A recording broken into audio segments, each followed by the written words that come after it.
Ikhwat al-iman, tunaendelea bado na hadithi ya bwana mtume Muhammad sallallahu alaihi wasallam, hadithi inobainisha haki za Muislamu juu ya Muislamu mwenziwe. Tumeanza nayo takriban, leo tuko nayo wiki ya tatu. Hadithi hii, hadithi ya Abi Huraira, ambayo inataja haqqul muslim ala almuslim. Zimekuja riwaya zinasema ni 6, zimekuja riwaya zinasema ni 5. Sisi zote tutazichanganya riwaya zote hizi na tutazichanganya kwa kuzichambua zile riwaya haki 5, na kisha tutachukua ile riwaya inayosema haki 6 ili tupate kukamilisha haki zile 6 unazotakiwa wewe Muislamu kufanyiwa na Muislamu mwenzi wako. Tulianza na haki ya mwanzo ambayo ni kurejesha salamu, tukaielezea, tukaishia katika haki ya pili ambayo kwamba inayozungumza ni kumtembelea akiwa ni mgonjwa. Haki ya pili ambayo kwamba inazungumza pale Muislamu mwenzio anapokuwa amepatwa gonjwa, anaumwa, basi ni haki yake yule Muislamu mwenye kuumwa kupewa haki ya kutembelewa na Waislamu wengine, kwa maana kwamba kwa kuwa kuna ule udugu wa Uislamu, ni ndugio wa Kiislamu, basi tayari imekuwajibikia kuipeleka ile haki kwa Muislamu mwenzi wako. Ndio maana Mtume sallallahu alaihi wasallam akasema haqqul muslim ala almuslim, haki ya Muislamu juu ya ndugie Muislamu. Ukisikia anaumwa, uende ukamtembelee, kwa sababu kutembelewa ni haki yake yule ndugu yako wa Kiislamu. Sasa tukaeleza katika juma lililopita baadhi ya ahkam zinazoambatana na hii kadhia ya kumtembelea ndugu yako wa Kiislamu. Tukaelezea hukumu yake, nini hukumu ya kumtembelea. Tukasema kwamba kuna wakati inakuwa kumtembelea ndugu yako wa Kiislamu inakuwa ni wajibu. Ikiwa yule unemtembelea ni mzazi wako anayeumwa, ni wajibu kwa wewe kwenda kumtembelea. Lakini inakuwa ni sunna au ni fardhu kifaya itapokuwa kwamba ni kinyume cha hivyo, lakini inakuwa ni yenye kusisitizwa na kutiliwa mkazo ikiwa ni katika aqarib, ndugu zako, jamaa zako wa karibu. Hiyo ni jambo la mwanzo. Jambo la pili tulizungumza katika juma lililopita, hukumu ya kumtembelea ambaye kwamba asiyokuwa Muislamu. Nini hukumu yake?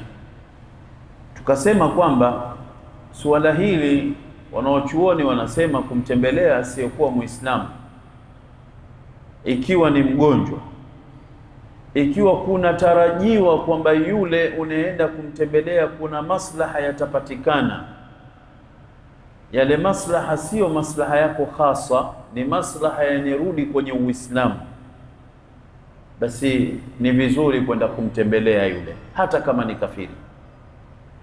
Ikiwa yule kafiri ambaye kwamba anayeumwa kuna maslaha yatarajiwa katika kumtembelea kwako, sio maslaha yako khasa, isije ikawa kwamba watarajia kwamba nikienda kumtembelea labda kuna kitu fulani atanipa au kuna jambo fulani anaweza akaniambia, yale ni maslaha yako khasa.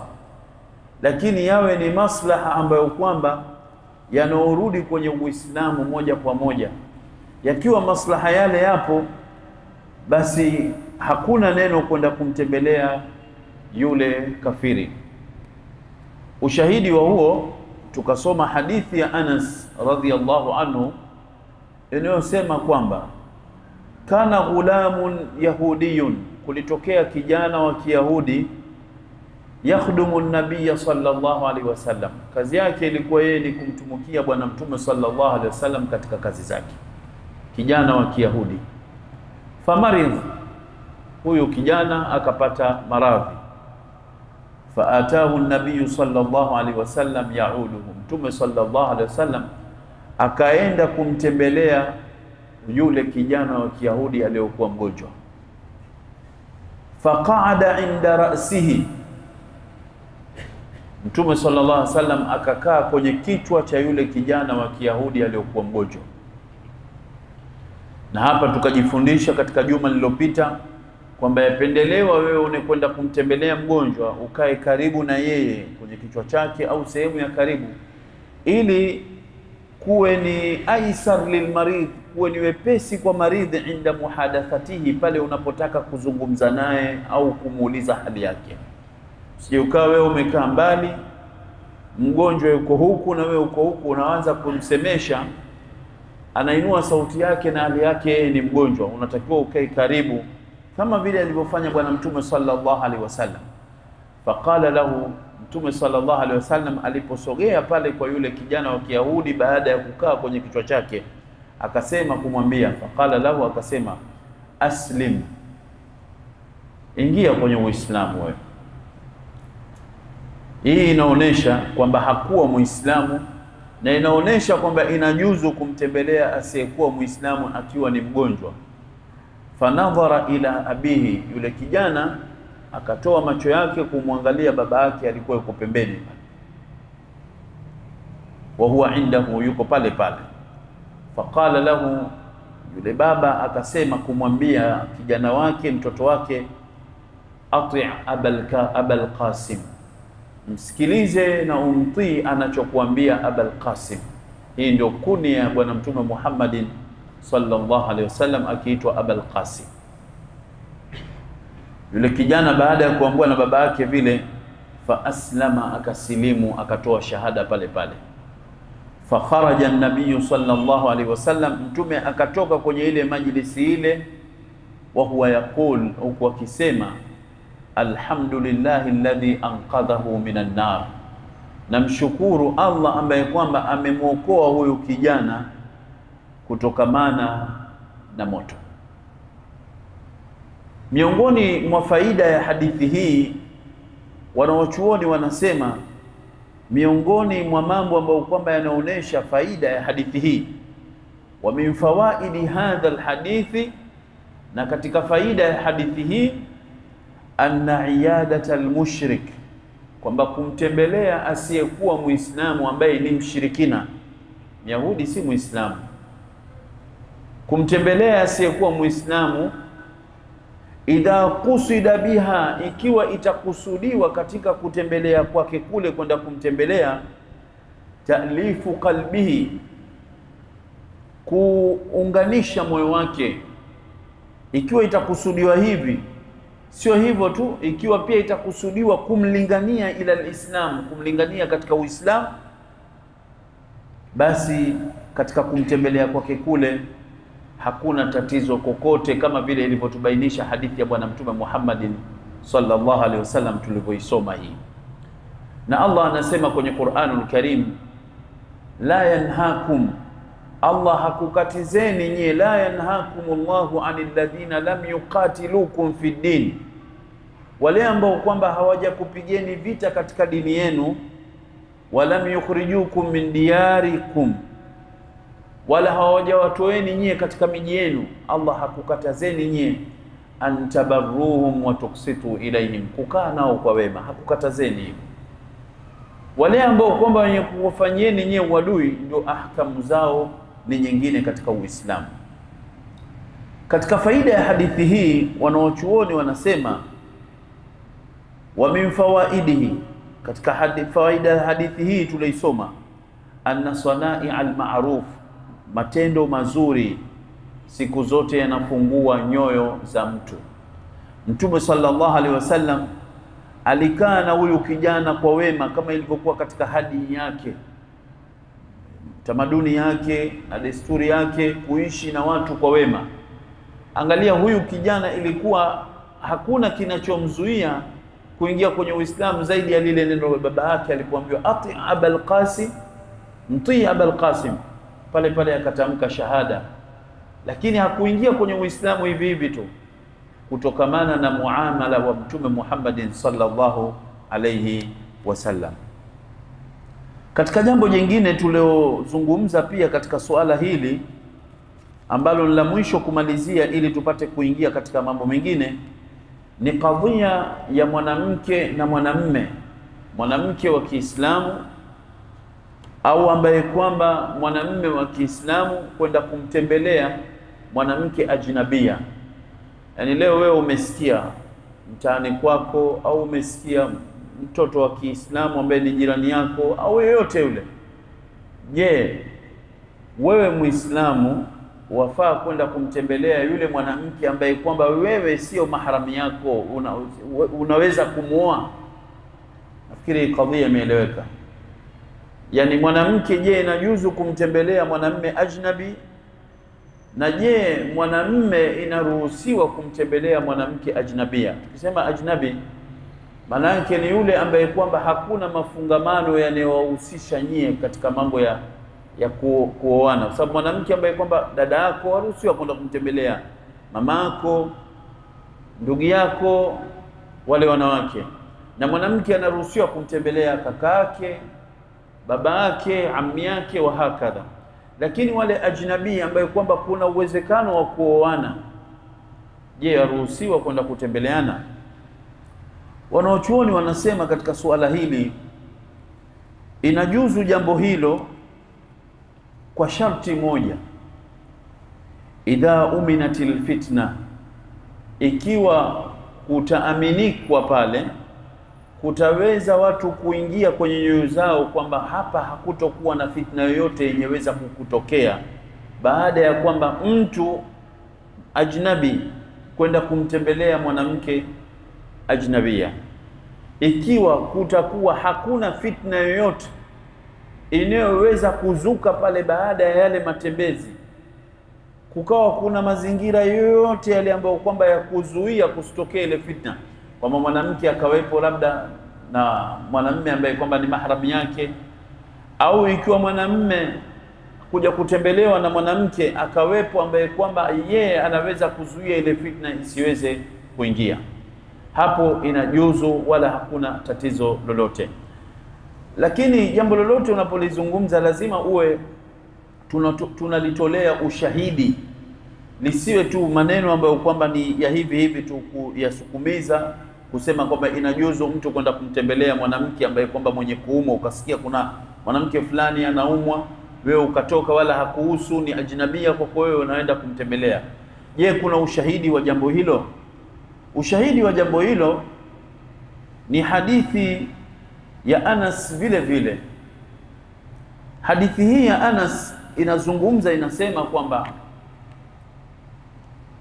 wakati wa uongozi wa Khalifa Abu Bakar radhiyallahu anhu, wakati yeye ndio kiongozi, alikwenda mpaka kwa Sayyidina Umar bin al-Khattab radhiyallahu anhu, akamfuata akamwambia, ya Umar. Abu Bakar kenda kwa Umar radhiyallahu anhum jami'an, akamwambia, ya Umar, intaliq bina, tutoke mimi na wewe. Abu Bakar anamwambia Umar radhiyallahu anhuma, anambia, intaliq bina, tutoke mimi na wewe, ila ummi Ayman, paka twende kwa huyu mwanamke anaitwa Ummu Ayman. Wanaochuoni wamemuelezea huyu Ummu Ayman ni nani. Wengine wanasema ilikuwa ni mtumwa wa baba yake Mtume Muhammad sallallahu alaihi wasallam, wengine wanasema ni mama yake Usama bin Zaid. Akwali nyingi za wanaochuoni katika kumwelezea huyu Ummu Ayman. Mahalu shahidi, sehemu tunaitaka ni kwamba Abu Bakar radhiyallahu anhu anamwambia Umar, intaliq bina, tuondoke mimi na wewe, ila ummi Ayman, twende mpaka kwa Ummu Ayman, nazuruha, tuende tukamtembelee. Na huyo Ummu Ayman hakukuwa na mafungamano yoyote baina yake yeye na Sayyidina Umar wala Sayyidina Abu Bakar radhiyallahu anhu. Tena akasema Abu Bakar kumwambia Umar radhiyallahu anhu, akamwambia, intaliq bina ila ummi Ayman nazuruha kama kana Rasulullah sallallahu alaihi wasallam yazuruha, twende tukamtembelee kama vile ilivyokuwa Mtume Muhammad sallallahu alaihi wasallam akimtembelea. Wakatoka Sayyidina Abu Bakar radhiyallahu anhu na Sayyidina Umar bin al-Khattab radhiyallahu anhu, wakenda zao mpaka kwa Ummu Ayman kumtembelea. Walipofika pale wakaingia, hadithi inasema falamma intahaina ilaiha, walipofika wakatulizana kwake yeye, bakat, yule mwanamke akalia. Qala, wakasema wote wawili, ma yubkiki, kitu gani kinakuuliza wewe Ummu Ayman? Yule bibi akasema, mimi kinachoniliza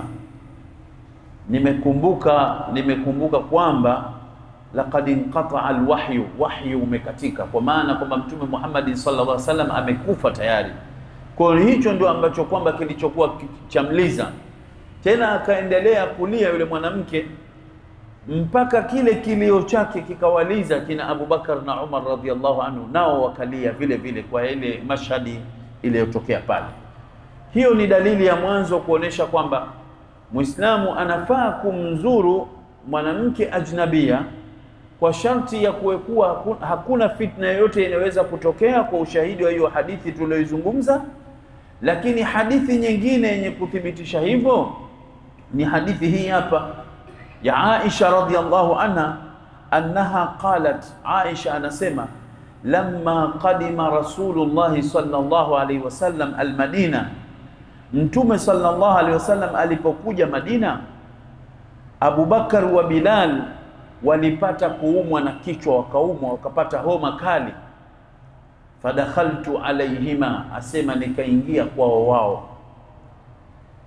Fakultu ya abati, nikasema ewe baba yangu, kaifa tajiduk, wajionaje hali yako? Wa ya Bilal kaifa tajiduk, na wewe Bilali hali yako yaonaje?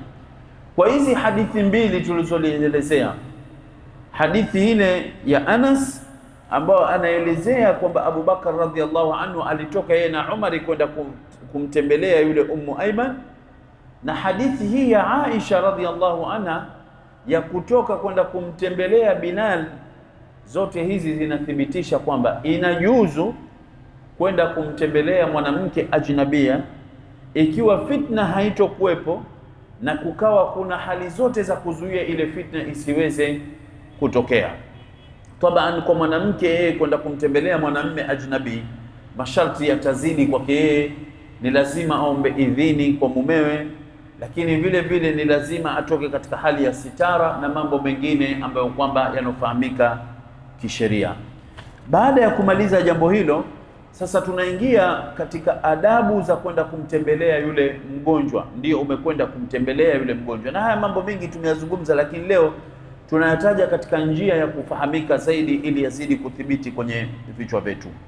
Adabu ya mwanzo, wakati unakwenda kumtembelea yule mgonjwa, watakiwa uvute katika akili yako na ujihisishe kwenye moyo wako kwamba thawabu za kumtembelea mgonjwa ni thawabu kubwa mno. Hilo jambo liwepo kwenye akili yako na ulihisishe kwenye moyo wako kwamba thawabu zinazopatikana wakati unakwenda kumtembelea mgonjwa ni thawabu kubwa mno.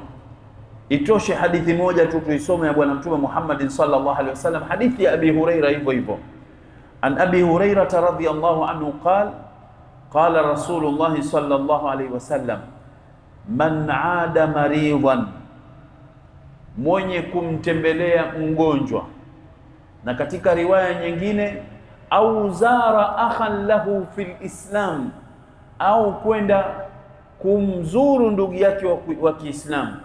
Ona Mtume sallallahu alaihi wasallam katumia lafdhi mbili tofauti. Man aada maridhan, kwenye mgonjwa akatumia neno ada, sio ziara, na kwenye neno kwenda kumtembelea akatumia au zara akhan lahu fil islam, maneno mawili tofauti.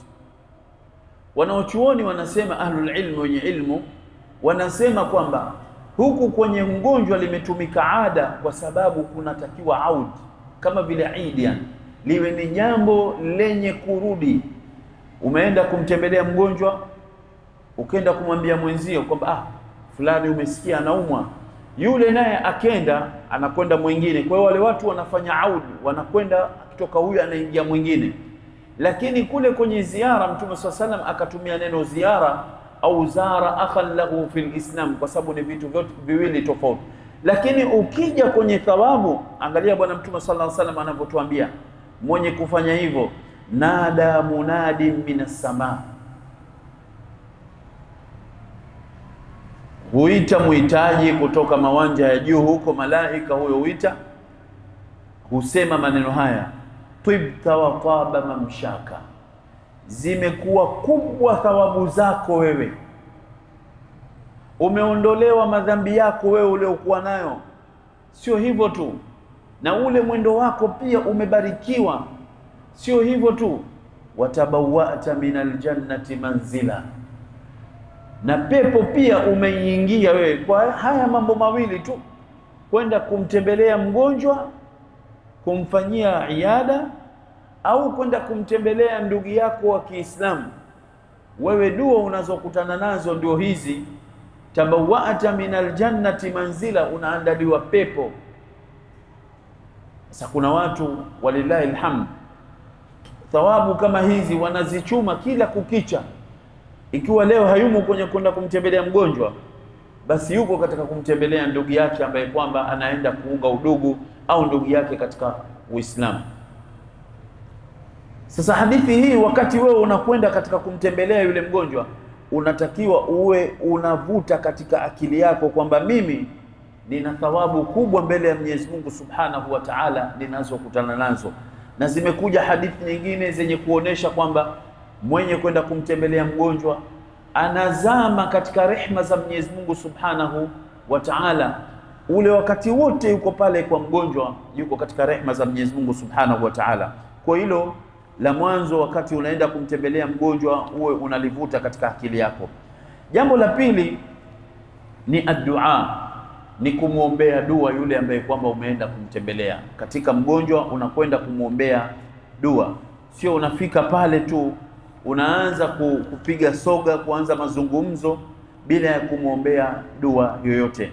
Wayustahabu inda iyadati almarid addu'a, kumwombea dua yule mgonjwa. Ushahidi wa huo ni hadithi ya bwana Mtume Muhammad sallallahu alaihi wasallam inayosema kwamba idha aada almarid, kwamba Mtume sallallahu alaihi wasallam, kana an-nabiy sallallahu alaihi wasallam idha aada almarida, Mtume sallallahu alaihi wasallam ilikuwa akimtembelea mgonjwa, jalasa inda ra'sihi, anakaa kwenye kichwa cha yule mgonjwa, thumma qala, kisha husema, sab'a mirar, mara saba, as'alullah al-azim rabbal arshil azim an yashfiyak, mara saba anamwombea yule mgonjwa. Usione aibu ukachukua karatasi ukaiandika hii dua, ukafika pale yule mgonjwa ukamsomea ile dua, as'alullah al-azim rabbal arshil azim an yashfiyak, na kuombea kwa Allah akuondolee yale ambayo kwamba uko nayo. Mara saba mtu anatakiwa muombee yule mgonjwa, sio ufike pale tu uanze kuzungumza bila kumwombea mgonjwa ile dua, na uguse katika ile sehemu ambayo kwamba yule mgonjwa anapata alam, anapata matatizo. Isipokuwa labda ikiambiwa labda hii sehemu isiguswe, basi hiyo ni kadhia nyingine. Lakini ikiwa kuna nafasi, basi uende ukamguse na umuombee dua, wala usione jambo lolote ukaona tabu ukahisi kwamba utaonekana wewe ni mtu wa dini, utaonekana hivi, utaonekana hivi. Na ni vizuri mtu ukatakayad, ukajilazimisha na zile dua ambazo kwamba Mtume sallallahu alaihi wasallam ilizokuwa akiziomba wakati anaenda kumtembelea nini mgonjwa. Usije ukaanza kuleta dua zako nyingine, japo kwamba ni mashruu zatakiwa, hazina neno, lakini khair, mbora wa viumbe, yeye hakuomba zaidi ya kuomba hizi dua ambazo kwamba tumezisoma, kama vile kumwambia yule mgonjwa la bas tahur insha Allah, kama vile na dua nyingine ambazo kwamba inshallah hasa tuziandike katika juma linalokuja, na kila mmoja tumpe waraka wake, awe hizi dua ni nyepesi kuzihifadhi na kumwombea yule mgonjwa ambaye kwamba anapata ile alam katika ile sehemu. Na hadithi nyingine ni hadithi ya Saad bin Abi Waqqas. Saad bin Abi Waqqas, ye hadithi yake ni nyepesi mno, hii kila mtu anaweza kuihifadhi. Mtume sallallahu alaihi wasallam aliingia kwa Saad bin Abi Waqqas, akamkuta anaumwa, maradhi yamemshika, na Saad bin Abi Waqqas hakuwa na hadithi maarufu ile inazungumza jinsi ya usia usizidi zaidi ya thuluth. Yeye hakuwa na mrithi isipokuwa binti yake. Akamwambia Rasulullah, mimi najiona nitoe katika mali yangu nusu yake niusie katika mambo ya dini. Mtume sallallahu akamwambia nusu ni nyingi. Akamwambia basi nitoe hivi mpaka mwisho akafika thuluth. Mtume sallallahu akamwambia basi toa thuluth, lakini pia thuluth ni nyingi. Na mpaka kufika wakati huyu Saad bin Abi Waqqas anamwambia Mtume sallallahu alaihi wasallam mambo haya ni maradhi aliyompata, ameshikwa na homa, anaumwa maradhi, na Mtume sallallahu alaihi wasallam akamfika katika hali ile. Basi Mtume sallallahu alaihi wasallam alipofika pale akamwombea dua nyepesi kabisa ambayo tuwaweza kuhifadhi sote. Allahumma shfi Sa'dan, Mwenyezi Mungu mponye Saad. Wewe sasa ukifika ikiwa huwezi ile dua ndefu tunaisoma Allahumma rabbal arshil azim as'alullah al-azim rabbal arshil azim an yashfiya fulan, ile ukiwa una ndefu chukua hii ya Saad, Allahumma shfi Sa'dan, Mwenyezi Mungu mponye Saad. Sasa liondoe lile jina la Saad, mweke ule mgonjwa ambaye kwamba wewe ndio umemkusudia pale, ambaye kwamba yuko kitandani aumwa, ya Rabbi ishfi fulanan. Na mara nyingi hizi nyiradi kama hivi zatakiwa uzilete kama vile thabiti ilivyothibiti kwa bwana Mtume Muhammadin sallallahu alaihi wasallam. Sije ikawa pale umemkuta mgonjwa kalazwa maskini aumwa, ukaanza kusoma dua Allahumma ighfir lahu warhamhu wa'afihi wa'fu, unaweza kumsababishia yule akainuka. Vipi tena hawa, mimi naumwa tena baada ya kuniombea dua ya shifa ananiombea dua tena fillahu warhamhu, maana yake kwamba tena wakati wote mimi naweza nikachukuliwa. Hayo tena itakuwa ni mtihani mzito. Lakini jambo jingine, ukiwa umeenda kumtembelea mgonjwa, katika adabu zinazotakiwa ni kumpa matarajio yule mgonjwa na kumkumbusha mambo ya kwamba utapona katika hali kama hii. Usije ukafika pale ukamuuliza una nini, ukaanza kumwambia bwana mimi nimeangalia hii ni dalili ya gonjwa hili, ukamtajia gonjwa la kutisha kabisa yule mgonjwa maskini. Saizi ilikuwa anaweza kula, baada ya kumtajia wewe lile jambo lako maskini hawezi tena kufanya nini? Kula. Unatakiwa umpe matumaini, mwambie inshallah bwana, haya matatizo na hii ni mitihani ya Mwenyezi Mungu Subhanahu wa Ta'ala, na jambo hili wewe ni kwa sababu ya kusafishwa na madhambi yako, utaondoka hapa ukiwa uko msafi. Haya ndiyo yanayotakiwa. Kama vile wale masahaba tuliopokewa kina Shaddad walikwenda kumtembelea mgonjwa mmoja, walipofika pale wakamwambia abshir, chukua bishara bikafarati sayiati, kwamba wewe utaondolewa madhambi uliokuwa nayo.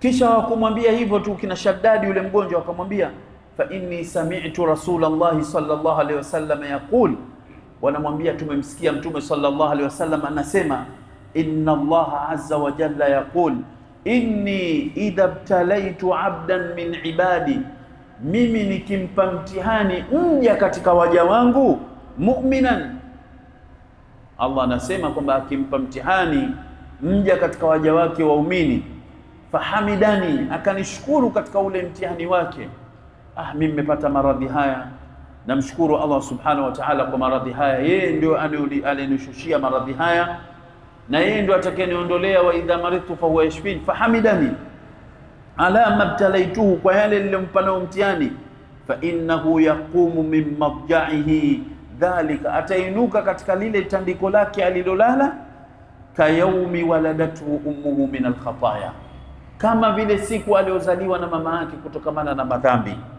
Wa yaqulu rabbu azza wa jalla, na Mwenyezi Mungu Subhanahu wa Ta'ala husema ana qayyadtu abdi, mimi nilimzuia mja wangu fulani, wabtalaituhu, na nikamtia kwenye mitihani ya haya maradhi, fa ajru lahu kama kuntum tujruna lahu wa huwa sahih, anawaambia malaika muandikieni thawabu huyo kama vile alivyokuwa mtu ni mzima, yale mathawabu zake yote muandikieni.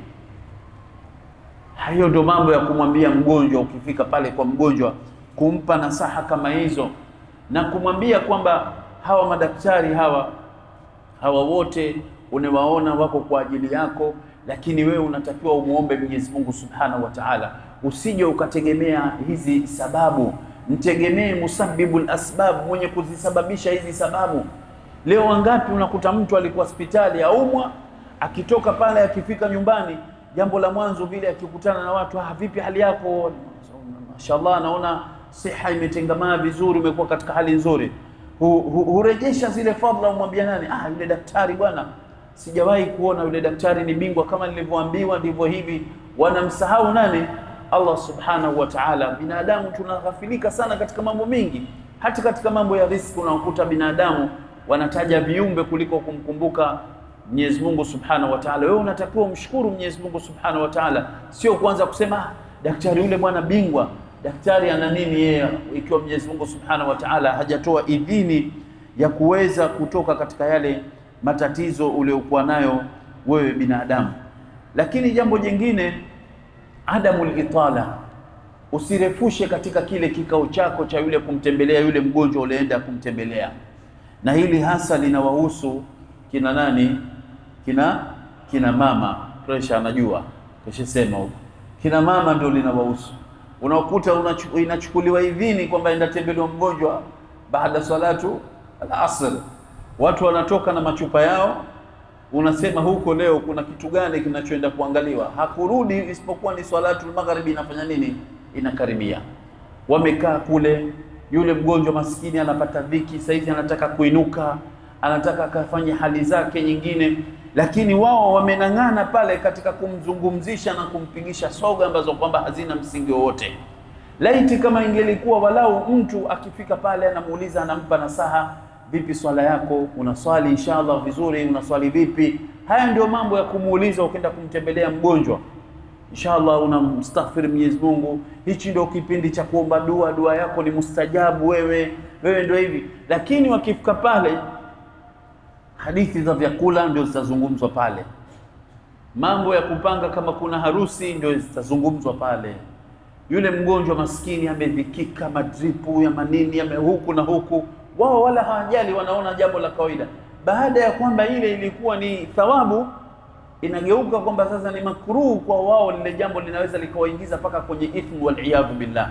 Kwa hili jambo tunatakiwa sana tuwatanabahishe kukafilika binadamu ukupo, tuambie kwamba kusiwe na itala katika kumtembelea nini mgonjwa. Mtu unaingia, zimekuja hadithi za Bwana Mtume sallam au as-salafu wema wanaelezea kwamba ikiwezekana pia hata mtu usiweze ukaenda kukaa pale ukaanza kukaa, yani ukifika pale, vipi hali yako, inshallah wajionaje, la bas tahuru inshallah, Allah yashfik, Allah akupe shifa inshallah, hii ni tahara kwako wewe na utainuka ukiwa salama, ukiwa mzima, na huu ni ibtilaa tu Mwenyezi Mungu Subhanahu wa Ta'ala ametaka kusafishe, na maneno kama hayo, basi inshallah tutaonana, unaondoka, wala huwezi kuweka majlisi kubwa pale. Na watu wengine wanarefusha, unamkuta mtu sasa anaanza kuomba madua marefu. Kweli dua hatukatai kwamba inatakiwa ziombwe, lakini angalia na zile hali za pale wagonjwa walipokuwepo. Tutoshelezekeni na ule ufundisho wa Bwana Mtume Muhammad sallallahu alayhi wasallam. Baada ya hayo, katika mambo mengine ambayo kwamba yanayotakiwa tuyafahamu pamoja na dua, lakini haikatazwi Muislamu kumfanyia ruqya mgonjwa. Na katika sunna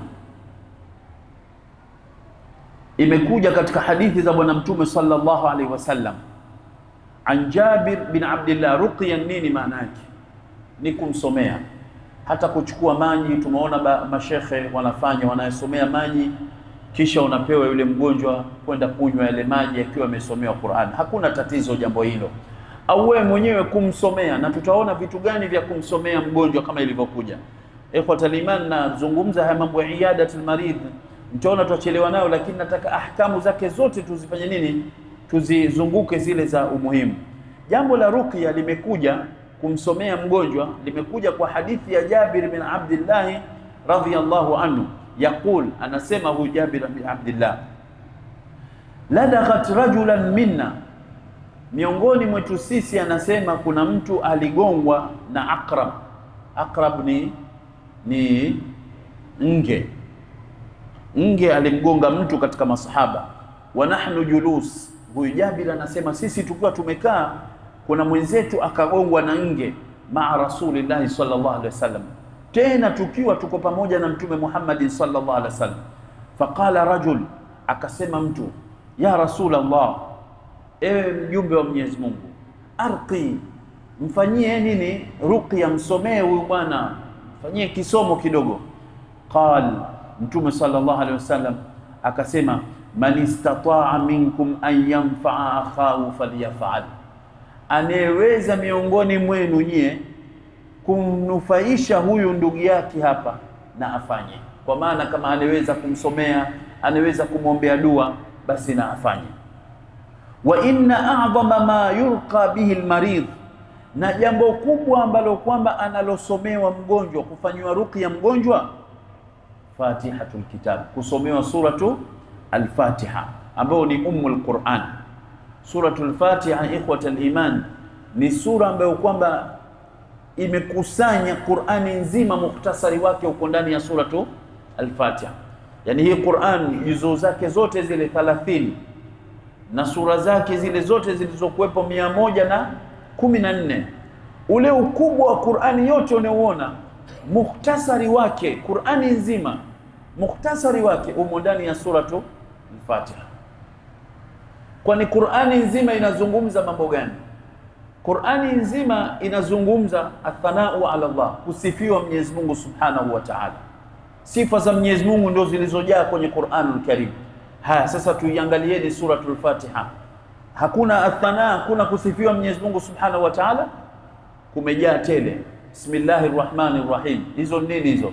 Sifa za Mwenyezi Mungu Subhanahu wa Ta'ala. Alhamdulillahi Rabbil Alamin. Zote hizo ni sifa za Allah Subhanahu wa Ta'ala. Kwa la mwanzo lilokuwemo katika suratul Fatiha ambao ni mukhtasari wa Qur'an, ni sifa za Allah zinatajwa katika ile suratu al-Fatiha. Jambo la pili, Qur'ani inazungumza jinsi ya kumwabudu Mwenyezi Mungu Subhanahu wa Ta'ala. Na kumwabudu Mwenyezi Mungu ndani yake kuna dua, ndani yake kuna kusali. Sasa je, kwenye suratul Fatiha hakuna dua? Ihdina as-siratal mustaqim ni ibada, sio ibada, si dua. Na Qur'ani nzima inazungumza jambo la ibada. Suratul Fatiha ibada imo ndani yake. Iyyaka na'budu wa iyyaka nasta'in. Lakini suratul Fatiha imeifupisha Qur'ani kwa kuelezea visa vya watu waliotangulia. Qur'ani imejaa visa vya watu waliotangulia. Ndani ya suratul Fatiha hakuna visa vya watu waliotangulia. Siratal ladhina an'amta alaihim ghairil maghdubi alaihim wala dhalin. Kwa utaikuta hii sura imeitwa Ummul Qur'an. Ndio Qur'ani ndio kama vile ndio, alafu katika kila swala wewe unairejea. Yani kila ukiswali swala ya sunna, swala ya fardh, lazima usome suratul Fatiha. Na hakuna swala ya mtu ikiwa hajasoma suratul Fatiha. Kwa hii suratul Fatiha wallahi ina siri kubwa mno. Kwanza itosheni kwamba tumesema kwamba imekusanya mukhtasari wote wa Qur'an al-Karim, lakini itoshe kwamba Allah ameifanyia mukabala. Nini maana mukabala? Allah ameitaja Qur'ani nzima alafu akaiwekea mukabala suratul Fatiha. Yani kataja suratul Fatiha alafu huku pembeni akataja Qur'anul Karim. Akasema vipi? Walaqad atainaka sab'an minal mathani wal Qur'anal azim. Tumekupa wewe Muhammad suratul Fatiha yenye kurejewa kila wakati, wal Qur'anal azim. Hebu angalia mukabala Fatiha na Qur'ani nzima.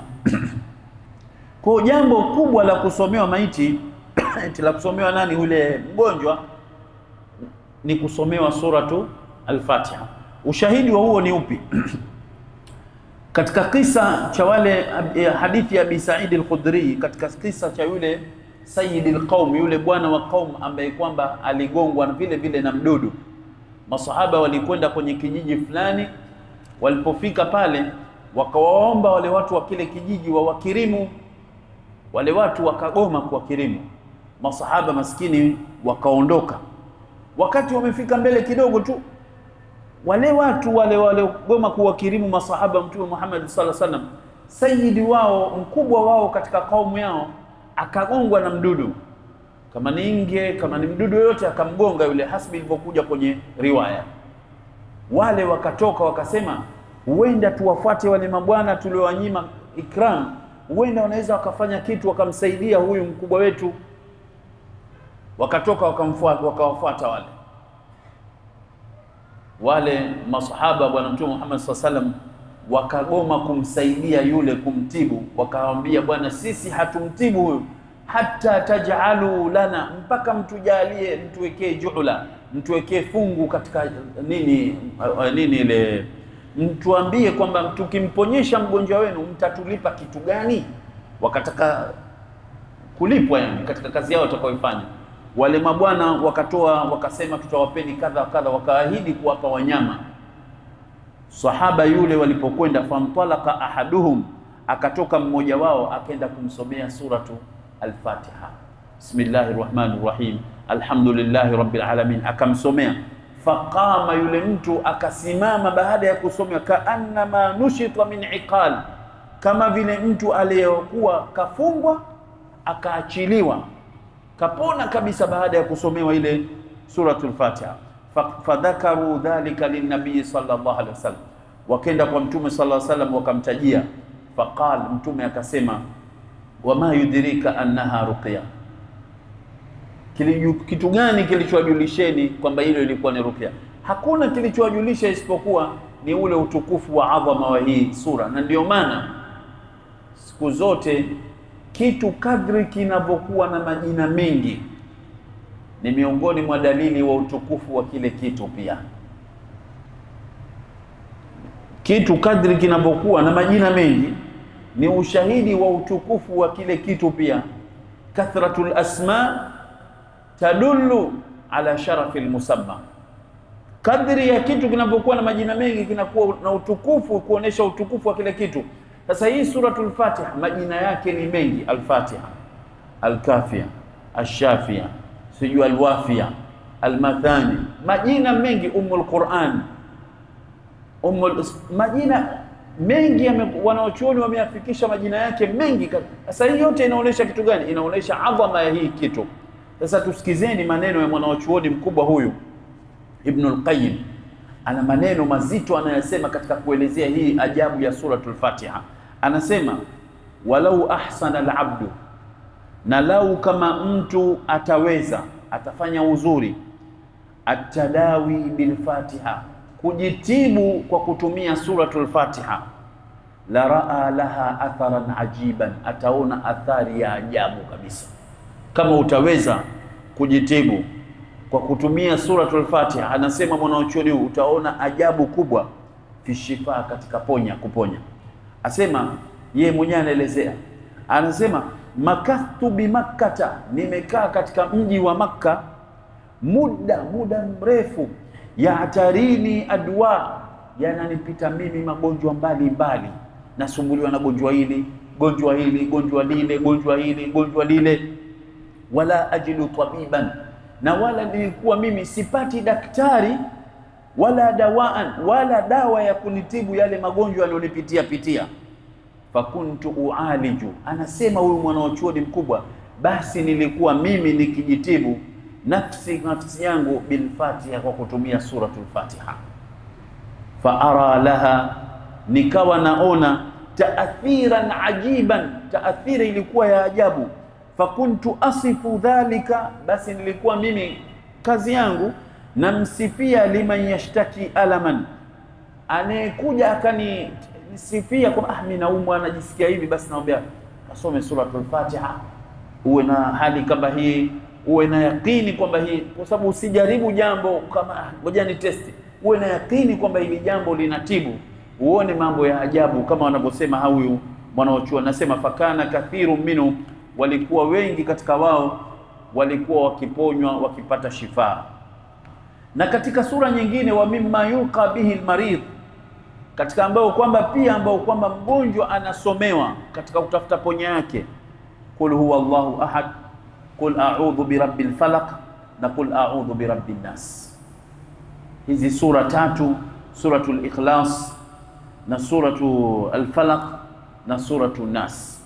Ushahidi wa huo, fa fi sahihaini an Aisha radhiyallahu anha anna Rasulullah sallallahu alaihi wasallam, kwamba Mtume sallallahu alaihi wasallam kana idha shtaka, ilikuwa akipata maumivu tu, yakra'u ala nafsihi, akisoma juu ya nafsi yake, bil muawwidhat, kusoma hizi sura tulizozitaja, wayamfuthu, na anajitemea temea hivi, anajipulizia pulizia ile sehemu ambayo kwamba anasikia maumivu.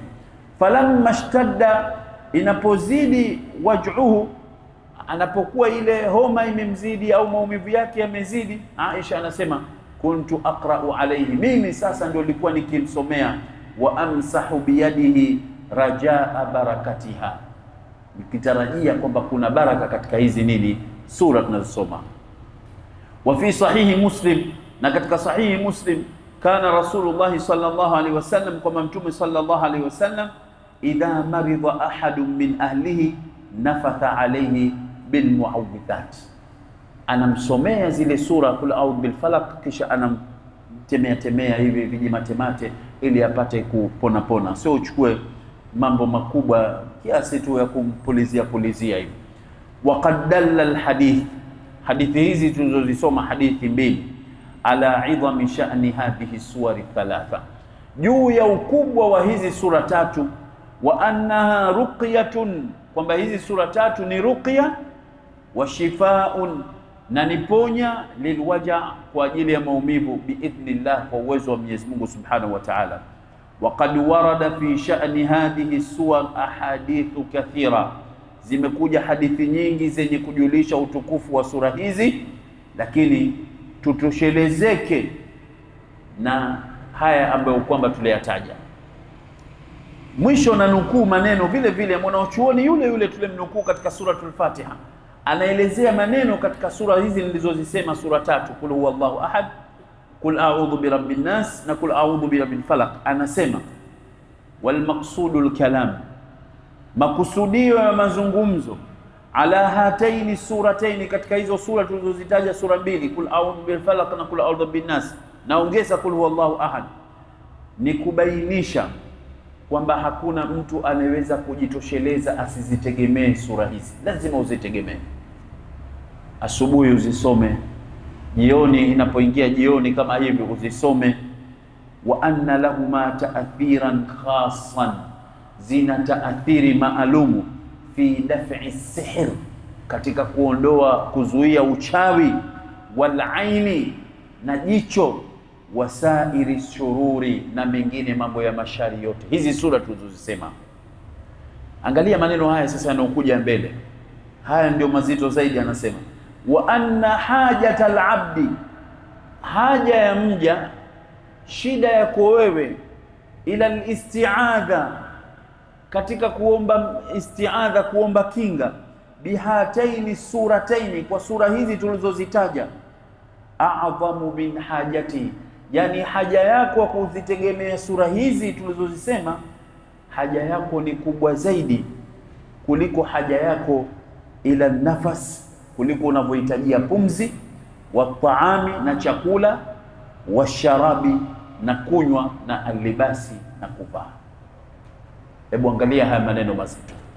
Huyu mwanachuoni anasema haja ya binadamu, ya Muislamu, katika kuzitegemea sura hizi, katika kurejesha uchawi. Uchawi upo, sio ukaukataa. Allah kautaja kwenye Qur'anul Karim, si ndio? Katika suratul Baqara, al-ain, jicho lipo, al-ainu haq, usije ukakataa.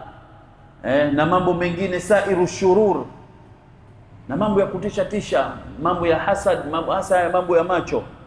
Sisi anatuelezea mwalimu wetu mmoja, alikuwa anatufundisha somo la maqasidu sharia. Huyu mwalimu anatuambia sisi wenyewe, asema kulikuwa na mzazi mmoja katika nchi yao kule, yeye alikuwa, huyu ni mtu wa Sham kule Syria. Asema jinsi ile aini inapokuwa kali kwa baadhi ya watu, mzazi anawaambia watoto wake, sasa mkisheva nguo zenu nyie mkapendeza, msishuke chini ya gorofa kuja kunisalimia, tokeni tu nendeni. Kwa sababu ishetokea kwamba wakija kumsalimia wakiwa wamependeza katika hali ile, akiwaangalia tu mtoto anajikwaa pale pale, mguu unavunjika au anapata, linatokea lolote la kutokea. Bali anasema Kuna wengine mpaka kile kijiko akikiangalia kinaweza kikavunjika pale pale. Kijiko shekhi. Anatuambia yeye mwalimu. Asa hizi shari zote hizi zilizokuwa binadamu zimekuzunguka. Huyu mwanachuoni anasema hajatil abdi ila al-isti'adha bihataini surataini a'zamu min hajatihi ila nafas. Unahitajia zaidi kuliko unapohitajia pumzi na chakula na taam na sharab. Hapo mazito kama haya. Lakini leo mtu ameamka asubuhi hana kula udhu falaq, hana kula udhu bin nasi, hana kula wallahu, hana chochote, na ukimwambia anakwambia haya mambo bwana hayana lolote, haya mambo hayana chochote.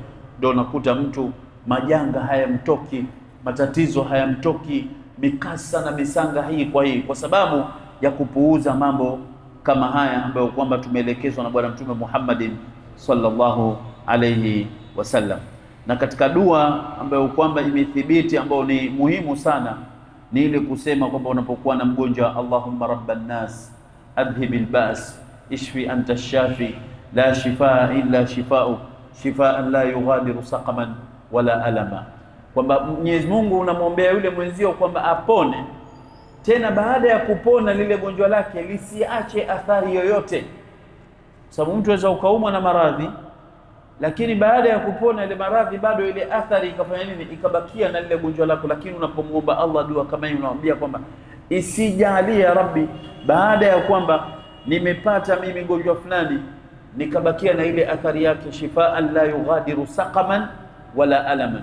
Na vile vile unamuomba Allah min sharri ma ajidu wa uhadhir, ni kinge na shari ya zile ambayo kwamba ninakutana nayo na yale ambayo kwamba nayaogopea. Waambiwa bwana, vipimo vyako tumevichukua, lakini majibu yako tutakuletea kesho. Unaanza pale, unaanza kutetemeka, sijui majibu yatatokuwa nini. Wewe sema hizo, a'udhu billahi wa qudratihi min sharri ma ajidu wa uhadhir. A'udhu billahi wa qudratihi min sharri ma ajidu wa uhadhir. Najilinda kwa Mwenyezi Mungu Subhanahu wa Ta'ala, kwa utukufu wake na nguvu zake, kwa shari ninayoikuta kwenye mwili wangu na yale ambayo kwamba nayaogopea kwamba huenda yakanipata. Hapo ndio utakuwa katika hali ya usalama. Baada ya kuzungumza hayo, sasa tunaingia katika haki nyingine ambayo kwamba ni haki ya Muislamu kupewa. Tumesema ziko haki 5 au 6. Sisi tumechukua ya mwanzo ambao tumesema ni kurejesha salamu. Tumechukua ya pili, iyadatul marid, kumtembelea mgonjwa. Tumezungumza katika hii jumlatan min al-ahkam. Tumezungumza hukumu ya kutembelea mgonjwa kafiri, kumtembelea mwanamke ajnabia, kutembelea hukumu yake, tumeelezea adabu zake, tumemaliza sasa. Sasa tunaingia katika haki ya 3 ya Muislamu mwenzio ambayo kwamba ni haki muhimu inayofahamika, ni ittiba'u aljanaza, kulisindikiza jeneza. Hii ni haki ya Muislamu mwenzio. Hii haki hii kama tulivyozungumza katika zile haki nyingine, tutazungumza ahkamu zake, alafu tutatoa zile adabu vile vile za kulisindikiza hilo jeneza. Zimekuja hadithi za bwana Mtume Muhammad sallallahu alaihi wasallam, hadithi mbalimbali. Kwanza, nini hukumu ya kulisindikiza jeneza? Hili ndio swali la kwanza. Nini hukumu ya kusindikiza jeneza? Hukumu yake tukubaliana kwamba ni fardhu kifaya. Nini maana ya fardhu kifaya? Fardhu kifaya maana yake idha qama bihi al-ba'd, watapolisimamia lile jambo baadhi ya Waislamu, saqata alwujubu anil baqin, wajibu utawaanguka kwa wale wengine ambao kwamba hawajalifanya lile jambo. Lakini watu wote wakagoma, hawataki kulisindikiza jeneza, hapa sasa itakuwa wote wanaingia kwenye nini? Kwenye dhambi.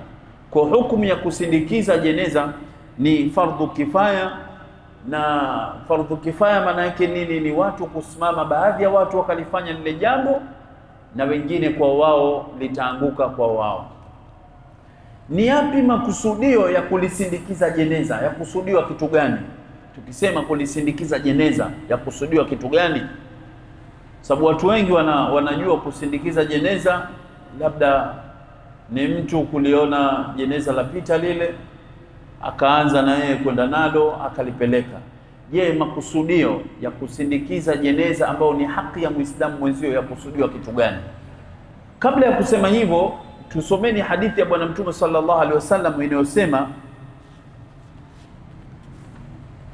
man shahida aljanaza, atakayeenda akalishuhudia janaza, akaliona janaza, hata yusalla, mpaka lile janaza likaswaliwa,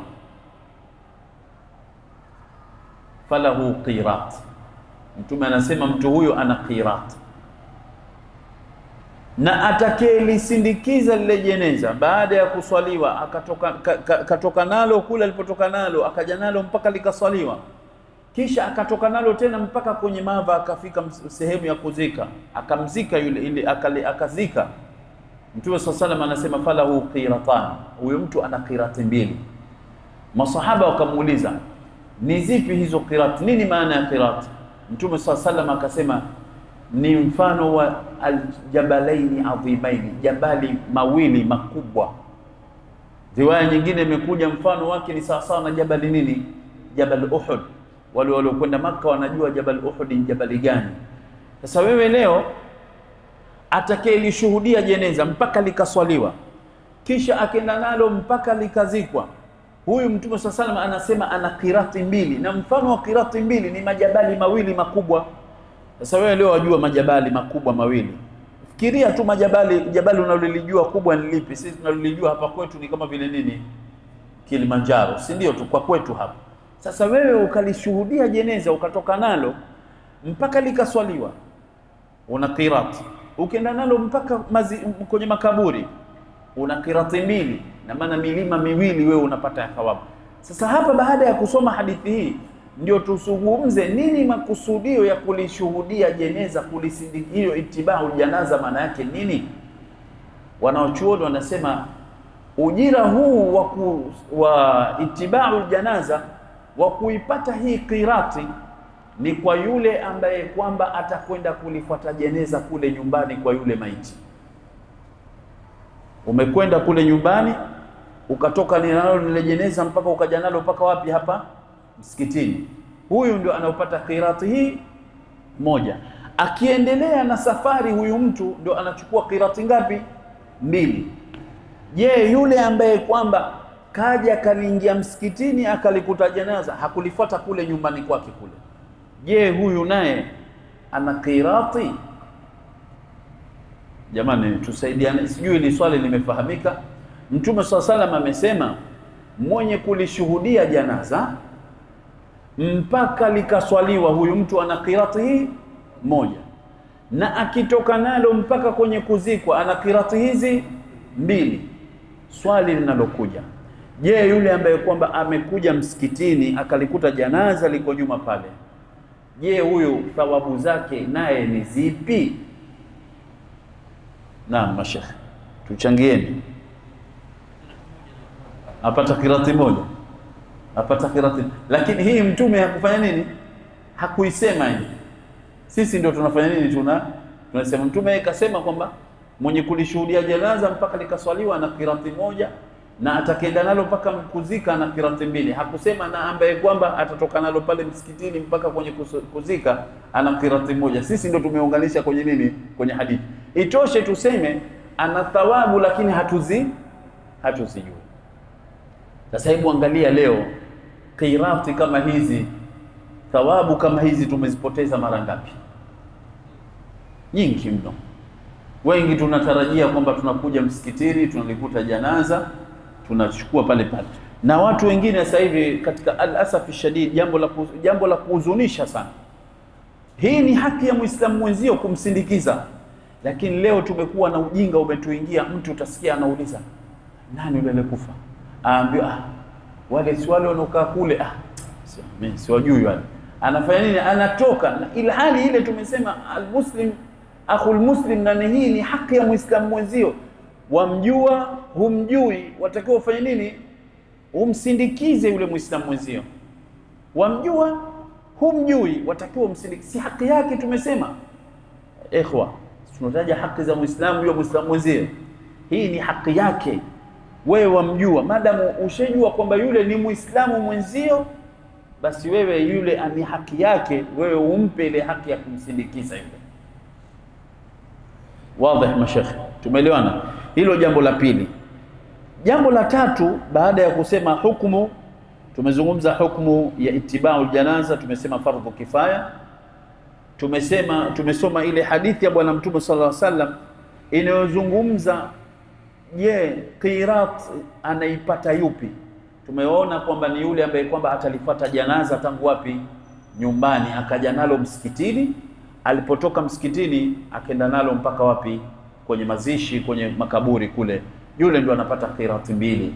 Qirati ya mwanzo ameipata kutoka nayo nyumbani, ya pili akaichukua kwenda nayo kule. Ama yule ambaye kwamba yuko hapa, baadhi ya wanaochuoni wanasema yule hadithi haikuitaja thawabu yake, itoshe kwamba ana thawabu za kumsalia maiti, ana thawabu za kumsindikiza tashyi'il janaza, lakini hana zile qirati kama ilivyokuja kwenye hadithi ya bwana Mtume sallallahu alaihi wasallam. Jambo la tatu, ni nini hukumu ya kulisimamia jeneza au janaza likiwa linapita mbele yako?